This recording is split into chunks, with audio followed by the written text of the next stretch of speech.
सुंदर वन जंगल में टुनटुनी चिड़िया अपनी बेटी पिंकी और पति बंटी कबूतर के साथ रहती थी। बंटी एक लक्कड़हारा था। पिंकी अपने कॉलेज की पढ़ाई पूरी कर चुकी थी और घर में रहकर अपनी माँ के कामकाज में हाथ बटाती थी।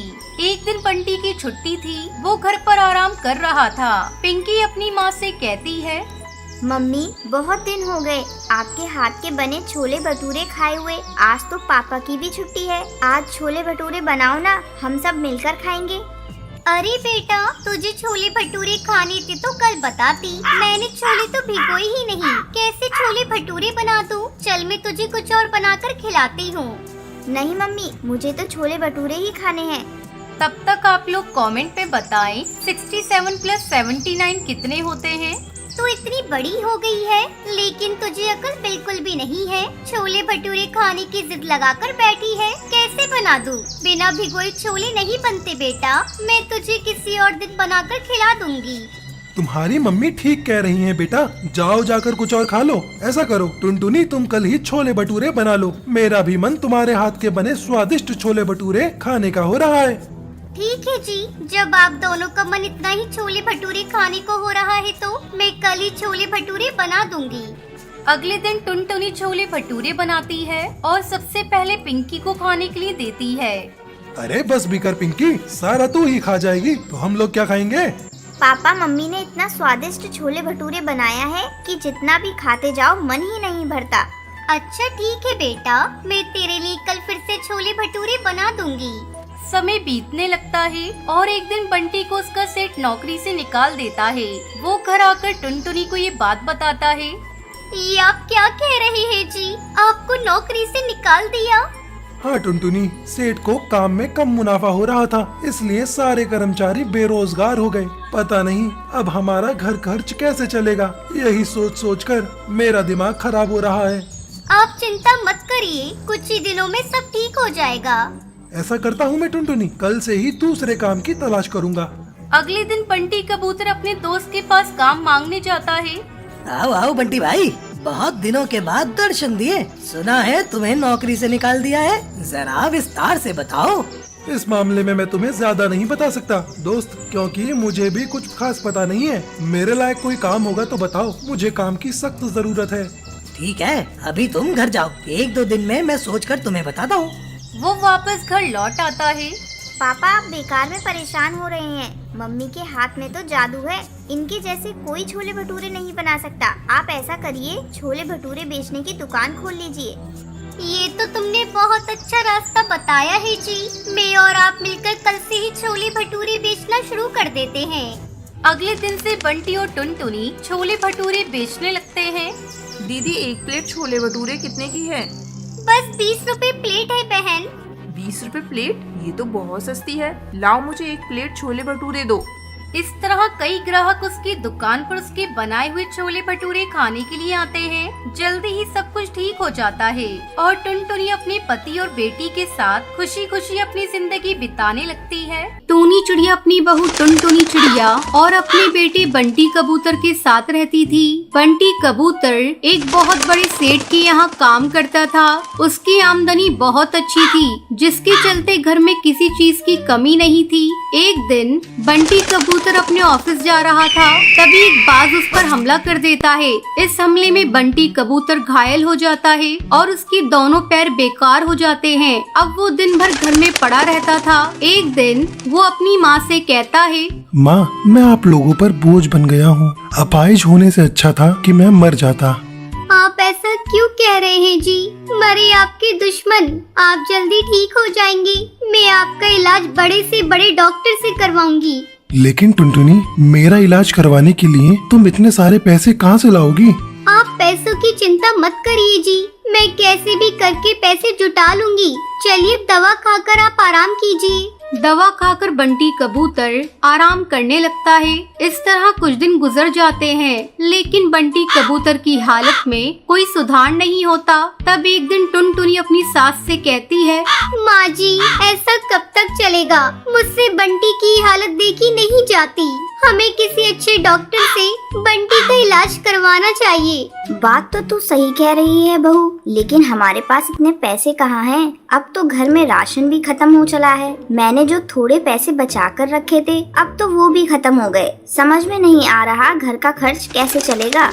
माँ जी, मैं कल काम की तलाश में जाऊंगी, शायद मुझे कोई काम मिल जाए। अगले दिन टुनटुनी काम की तलाश में जाने लगती है।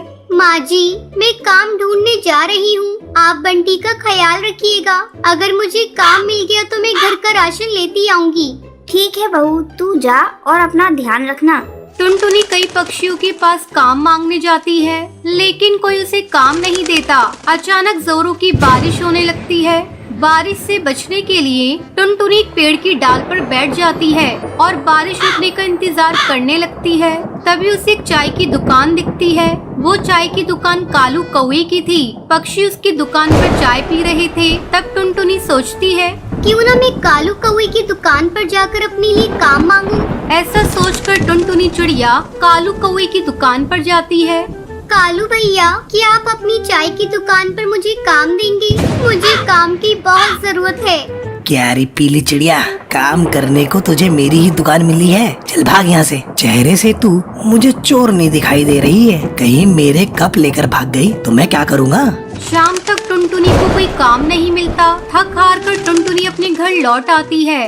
घर पर टूनी चिड़िया उसकी राह देख रही थी। वो टुनटुनी के आते ही उससे पूछती है, क्या हुआ बहू, तुझे कोई काम मिला या नहीं? बंटी की दवा खत्म हो गई है। मैं सोच रही थी तू पैसे लेकर आएगी तो मैं उसकी दवा ले आऊंगी।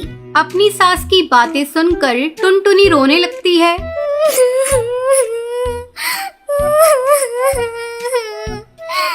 माँ जी, अब क्या होगा? कोई मुझे काम नहीं देता, सब मुझे चोर समझते हैं। मैं हार गई माँ जी, मैं हार गई। टुनटुनी, तुझे किसने चोर कहा? मुझे बता, मैं अभी उसकी खबर लेती हूँ। माँ जी, दूसरों को दोष देकर क्या होगा जब मेरी ही किस्मत फूटी है। टूनी चिड़िया के बहुत जोर देने पर टुनटुनी चिड़िया से कालू कौवे के बारे में बताती है।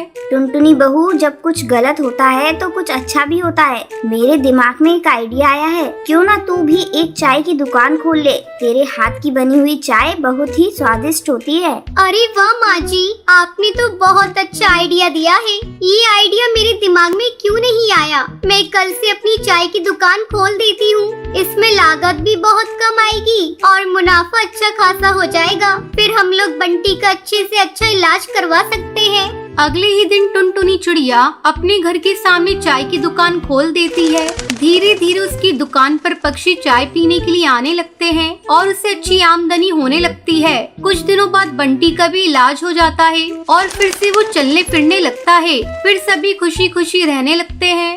रामपुर के जंगल में टुनटुनी चिड़िया अपने देवर और देवरानी के साथ रहती थी। टुनटुनी चिड़िया का पति कालू कौवा शहर की एक बहुत बड़ी कंपनी में काम करता था। टुनटुनी की शादी को 5 साल गुजर गए थे, लेकिन अभी तक उसे कोई बच्चा नहीं था।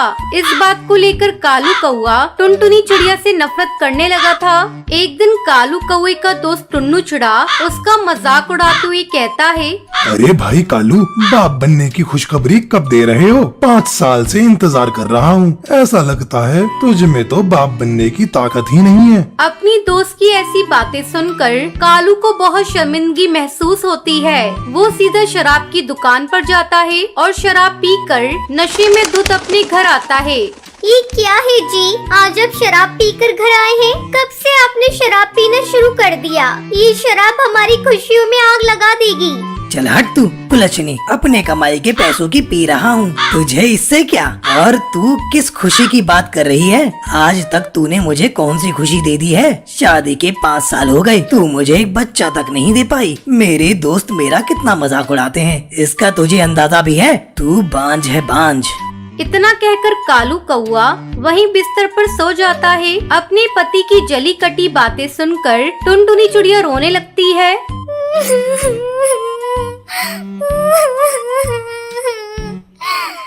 उसके रोने की आवाज सुनकर उसकी देवरानी टूनी चिड़िया वहाँ आती है। क्या हुआ दीदी, आज भैया आप पर इतना गुस्सा क्यों कर रहे थे? क्या बताऊं टूनी, मेरी तो किस्मत ही फूटी है। शादी कितने साल हो गए लेकिन अभी तक मैंने कोई संतान का सुख नहीं दे पाई। तू ही बता इसमें मेरी क्या गलती है। बच्चा देना तो ऊपर वाले के हाथ में है। पता नहीं भगवान मुझसे क्यों रूठे हुए हैं। टुनटुनी भाभी आप चिंता मत करिए, देवी माँ ने चाहा तो आप जरूर माँ बनेंगी। तुझे पता है टूनी, आज से इन्होंने शराब पीना भी शुरू कर दिया है। इस तरह कुछ दिन गुजर गए। एक दिन टूनी चिड़िया टुनटुनी के पास आती है और उसे खुशखबरी देती है। भाभी मैं माँ बनने वाली हूँ। ये तो बहुत अच्छी बात है टूनी। अब इस आंगन में तेरे बच्चे की किलकारी गूंजेगी। तो रुक, मैं तेरा मुंह अभी मीठा कराती हूँ। टूनी चिड़िया बहुत खुश थी। रात को जब कालू कौवा घर आता है तो टुनटुनी चिड़िया उसे ये बात बताती है। सुनो जी, इस घर में बच्चे की किलकारी गूंजने वाली है। क्या कहा तूने? फिर से तो कहना। क्या मैं पापा बनने वाला हूँ? आज मैं बहुत खुश हूँ। अरे मेरी बात तो पूरी होने दीजिए। मैं नहीं, टूनी माँ बनने वाली है। इतना सुनते ही कालू आग बबूला हो जाता है। कर्म जली, मुझे पहले ही पता था तू कभी माँ नहीं बन सकती। रुक, मैं तेरी चमड़ी अभी उधेड़ता हूँ। इतना कहकर कालू टुनटुनी चिड़िया को पीटने लगता है। तभी टूनी चिड़िया अपने पति के साथ वहाँ आ जाती है और कालू के हाथ से डंडा छीन कर फेंक देती है। आप ये क्या कह रहे हैं भैया? आप भाभी को इस तरह क्यों पीट रहे हैं? आज नहीं तो कल बच्चा हो ही जाएगा, लेकिन इस तरह आप शोर मचाएंगे तो कैसे काम चलेगा? भाभी चलिए आप यहाँ से। टूनी चिड़िया उसे कमरे में ले जाती है। भाभी मेरी बात तो मानिए, आप देवी माँ की पूजा करना शुरू कर दीजिए। देवी माँ जरूर आपकी सूनी गोद भरेंगी। अगले दिन से टुनटुनी चिड़िया देवी माँ की पूजा करना शुरू कर देती है। इस तरह एक महीना गुजर जाता है और देवी माँ की कृपा से टुनटुनी चिड़िया माँ बन जाती है। देवी माँ, आपका लाख लाख धन्यवाद। आपने मेरे टूटते हुए घर को बचा लिया। आपकी कृपा से आज मेरी सूनी गोद भर गई और अब से मेरा घर भी बच्चे की किलकारियों से भर जाएगा। बच्चे को पाकर कालू कौवा भी खुश हो जाता है। वो शराब पीना छोड़ देता है और अपनी गलती की माफी टुनटुनी चिड़िया से मांगता है। टुनटुनी, मुझे माफ कर दे, मैंने तेरे साथ बहुत बुरा किया। टुनटुनी चिड़िया अपने पति को माफ कर देती है और फिर सभी खुशी खुशी रहने लगते हैं।